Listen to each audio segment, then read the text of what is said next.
Bonjour et bienvenue chers frères et sœurs. Nous sommes aujourd'hui le mercredi 6 août 2025. Nous vous proposons comme sujet « Travailler selon Dieu, même quand personne ne nous regarde ». Nous sommes toujours là dans la dynamique de la série « Les principes invisibles qui créent des résultats visibles ». C'est une joie de vous retrouver en ce mercredi au cœur de notre série « Les principes invisibles qui créent des résultats visibles ». Lundi, nous avons parlé de la foi comme principe spirituel. Aujourd'hui, nous passons à un autre levier puissant, mais souvent négligé, le travail fidèle, même dans l'ombre.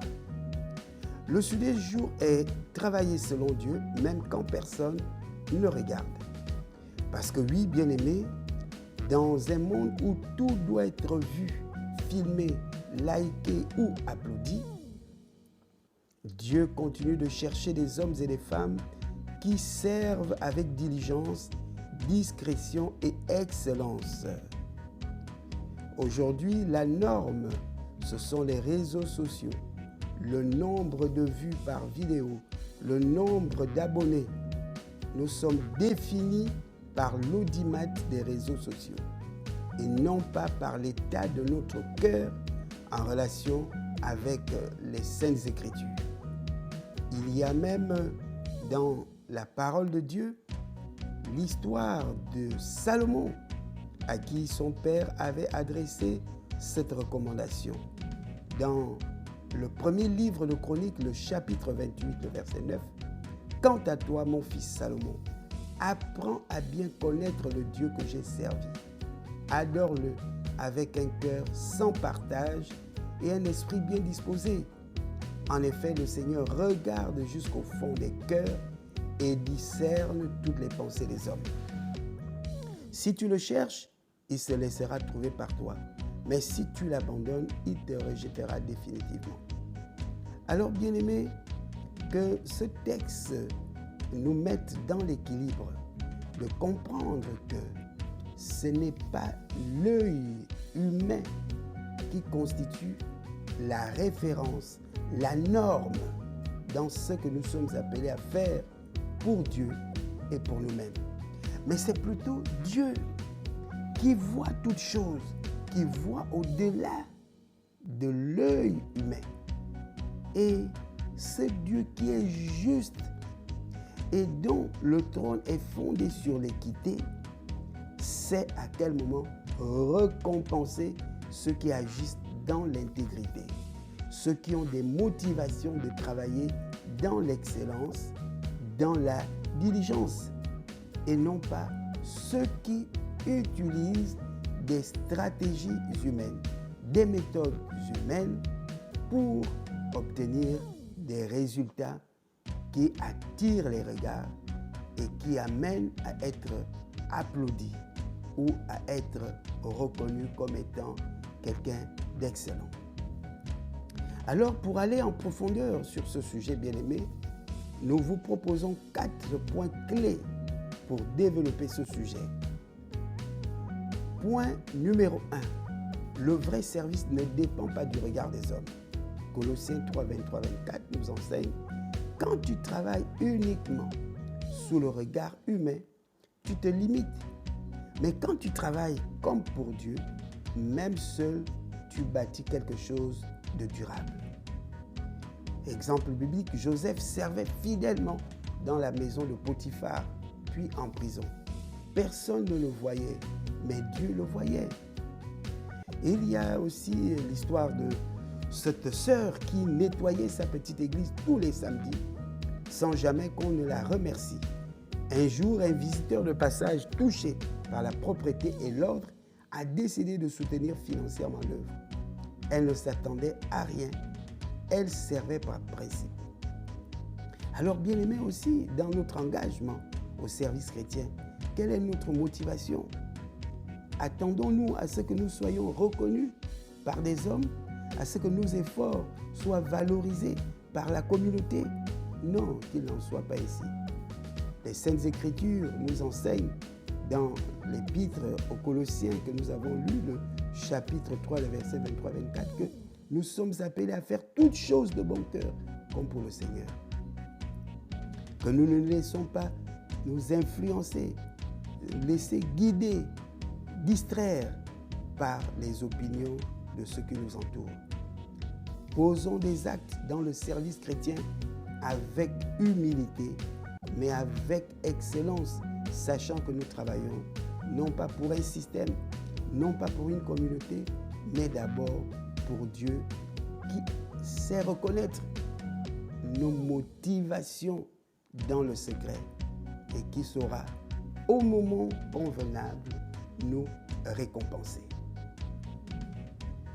Deuxième principe, l'intégrité cachée prépare des promotions visibles. Le monde récompense parfois la ruse, mais Dieu honore l'intégrité même dans le secret. Alors il y a bien évidemment dans la Bible cet exemple de Daniel.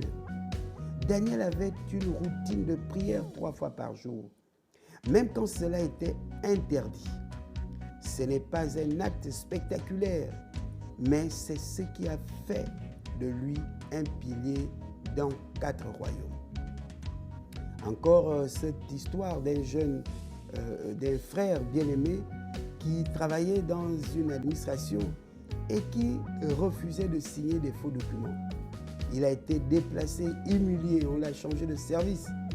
Puis 2 ans plus tard, il est rappelé pour diriger un projet national. Son nom avait circulé comme une référence de probité. Alors, bien-aimé, aujourd'hui, peut-être tu as été déplacé dans ton service. Tu ne bénéficies plus des avantages que tu avais par le passé. Mais sache que ce passage à vide n'est pas fortuit. C'est Dieu qui l'a programmé. C'est Dieu qui l'a prévu, certainement pour te mettre au large, afin de te préserver de certaines situations qui auraient été comprometteuses pour ton avenir, pour ta carrière. Rends grâce au Seigneur pour la phase dans laquelle tu te trouves. Dans quelque temps, tu pourras certainement te retrouver dans une situation plus enviable, dans une situation qui fera de toi la tête dans ce service. Point numéro 3. Le travail dans l'ombre forme le caractère public. Tu veux être visible, alors apprends à être stable dans l'invisible. Nous le reprenons. Tu veux être visible, alors apprends à être stable dans l'invisible. Dieu utilise les saisons cachées pour te forger. Patience, fidélité, rigueur. Nous avons aussi l'exemple et l'histoire de David qui est resté berger.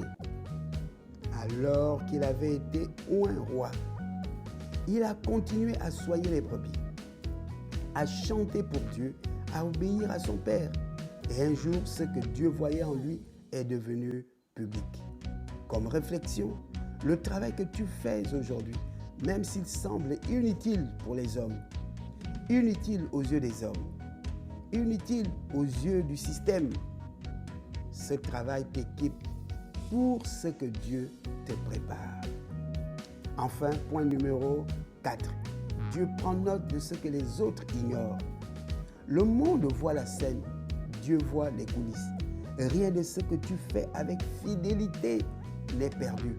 Voici pourquoi le Seigneur nous recommande dans les évangiles d'être fidèles dans les petites choses, d'être fidèles dans le secret, dans des choses qui sont rejetées, qui ne font pas l'estime de ceux qui t'entourent. Mais c'est dans ces petites choses-là que Dieu va certainement te mettre au bout du jour. Nous avons l'exemple de Tabitha dans le livre des Actes, le chapitre 9, les versets 36 à 42. Une disciple inconnue qui faisait des vêtements pour les pauvres. À sa mort, tout le monde pleure et Pierre l'a ressuscité. Sa générosité discrète avait marqué le ciel. Comme encouragement, peut-être que ton travail n'est pas reconnu, mais le ciel en parle. En conclusion, bien-aimés, chers frères et sœurs, Dieu ne cherche pas des stars, il cherche des serviteurs fidèles. Ce que tu fais dans le silence, avec foi, dans la régularité, est beaucoup plus puissant que ce que tu fais pour être vu. Et tôt ou tard, le principe invisible de la fidélité produit un résultat visible, la faveur, l'élévation, l'impact. Alors aujourd'hui, rends grâce pour ton travail, même s'il te semble petit ou ingrat. Décide d'exécuter chaque tâche avec excellence, même sans récompense. Sème dans l'ombre et attends-toi à récolter en pleine lumière. Alors que le Seigneur nous aide à travailler pour lui et pas pour les hommes. Que le Seigneur nous donne la capacité d'être fidèles, même quand personne ne nous voit. Merci à vous d'avoir suivi cet épisode. Si ce contenu vous a encouragé, abonnez-vous à Impact Siloé, laissez un commentaire, partagez pour bénir d'autres vies. Rejoignez-nous vendredi pour la suite, voire avant qu'il ne s'accomplisse, s'appuyer sur les promesses de Dieu. Que la grâce de Dieu continue à se révéler dans notre vie tout au long de ce mois d'août. Amen.